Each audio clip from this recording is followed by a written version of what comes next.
Hi everyone. So,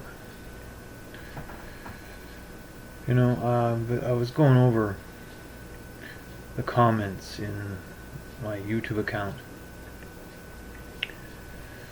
and I keep seeing these ones where it's my fault because I should have read the warnings on the website.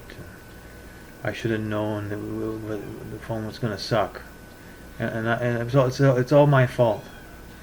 And I constantly say it was false advertising and pinephone is a fraud. Well, I was very wise to take a picture of the pinephone page, which is no longer in existence, with the mission statement about the phone, and I'm gonna show you part of it in just a moment. Oh, okay, I got it. So I've got it on my screen as well. I just want to show it to you because I don't have this on. So there's the page. Think that's going to focus? No, the camera's not quite good enough. Anyway, I've got it on my big monitor here. I don't know if you can see that. Anyway, at some point I'm going to research how the professional YouTube people get all this stuff to be in the one place and do that. But I'm not that much of an expert. I only became an expert at publishing on YouTube because the pinephone screwed me, and I'm pissed off about it. And I'm going to be relentless until they give me my money back and an apology. Okay, so www.pine64.org/pinephone. That page no longer exists. You can see here error 4. Yeah, you can't see it. It's too bright. I'm sure. It says, anyway, I'll take my word for it. It says error 404 error.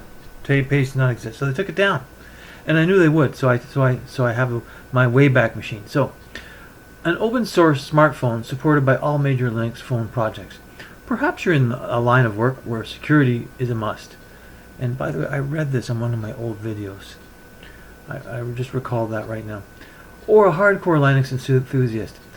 Or perhaps you just got enough of Android and iOS that you're ready for something else. The pinephone may be the next phone for you. Now, did you hear anything about its beta, the phone doesn't work, and it really sucks? So far, no, I haven't heard anything, right? Okay. Powered by the same quad-core blah blah blah blah blah used in our popular blah blah blah blah blah computers. There it is, comparing the pinephone to a computer again. The pinephone runs mainline Linux as well as anything else you get it to run. You'll get it to run. Well, I haven't got it to run anything besides what they offer. I used three different operating systems, and they all sucked, and the phone was unreliable in all of them. And the phone got too hot when you used it, and the battery went down too quickly, and so the hardware sucks. Anyway, so I don't know how being a Linux enthusiast is going to change any of that. Will you wave your magic Linux wand and make the phone good somehow? No, you can't change that kind of shit, and that's why they come up with the pinephone Plus. So they fix some of the hardware problems by making the phone a little faster. Well, allegedly, we'll see what happens. Anyway, I'm digressing. The purpose of the pinephone isn't only to deliver a functioning Linux phone to end users. Let me read that again. The purpose of the pinephone isn't only to deliver a functioning Linux phone to end users. Well, they didn't deliver it to anyone. It's not functioning. Liars. But to also actively create a market for such a device, as well as to, and the words cut off, existing and well-established Linux on-phone projects. Well, like what, we're going to play some games on our phone and not use it as a phone anymore? Maybe we could plug a monitor into it and write some code, eh? All major Linux phone-oriented projects, as well as other FOSS OS, are represented on the pinephone, and developers work together on our platforms to bring support for this community-driven device. At no time did it ever say it doesn't work well, or don't buy it if you expect it to work as a daily driver. Don't buy it if you expect to be able to replace your Android and an iOS phone. Well, today I reviewed some pinephone Pro reviews, and they immediately compared it with Android and iOS. So you guys got to make up your minds. You didn't say the phone sucked from the beginning. It's not my fault. You're a liar, because it says here it's meant to deliver a functioning Linux phone to end users. Well, I have a non-functioning Linux phone, and I'm an end user. So you didn't uphold to your mission statement. So stop telling me it's my fault that the phone sucks, because now when the Pro is out, half the people are finally admitting that it sucked, and that's why it wasn't going anywhere. That's why I said it wasn't going anywhere. And is the pinephone Pro going to be any different? They're still talking about connecting it to a computer and doing everything except making phone calls or receiving them or getting voice messages. It's ludicrous what you got. I wonder what the site says now. Hang on a minute. Let me just see if the site has anything new. Okay, I didn't find anything new, but I went to the ordering page, because a lot of people commented, it's in red at the bottom. It says don't order it if you don't know how to make it work properly. No, it doesn't say that. Let me read it to you. Beta edition pinephones are aimed solely at early adopters. What is an early adopter? You adopt something, a baby. You get it while it's young, right? Well, why does that have to disqualify me from buying the phone? That doesn't say it's broken. It just says it needs nursing. Well, it needs more than nursing. It needs a serious operation. Anyway, let me continue.